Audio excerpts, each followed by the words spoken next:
রাস্তাঘাটে দর্শন হলেই যারা পুরুষের দোষ দেন তাদের উদ্দেশ্যে বলি শুনেন, কথাগুলো বোঝার চেষ্টা করবেন। রাস্তার পাশে দোকানে ঝুলে থাকা এক একটা কলা মানুষ সম্মানের সাথে 10 থেকে 5 টাকা দিয়ে কিনে খায়।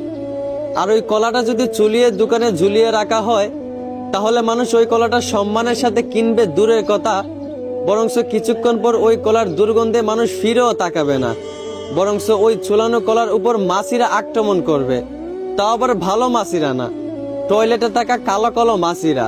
ঠিক তেমনি একটা মেয়েও যদি রাস্তায় পর্দা করে চলাফেরা করে, তাহলে ওই রাস্তার প্রত্যেকটা পুরুষই কলার মতোই ওই পর্দাশীল নারীকে সম্মান করবে।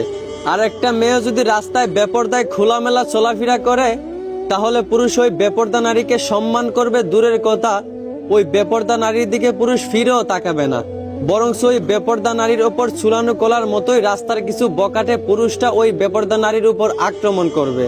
তাও আবার ভালো পুরুষ না, টয়লেটে থাকা মাছির মতোই কিছু রাস্তার গাঁজাখুর এবং মদখুর। একটু খেয়াল করলেই দেখতে পারবেন, আজ পর্যন্ত যতগুলা দর্শন হয়েছে সবই রাস্তার বেপর্দা ইস্পাত মেয়েরাই হয়েছে, পর্দাশীল মেয়েরা কিন্তু হয় নাই। এই জন্যই আমার বোনদেরকে বলি, আগে নিজে ভালো হন, তারপর পুরুষদেরকে খারাপ বইলেন। আর আপনি নারী পর্দা করেন, পুরুষ আপনাকে সম্মান করতে বাধ্য। আশা করি বুঝতে পারছেন। ধন্যবাদ।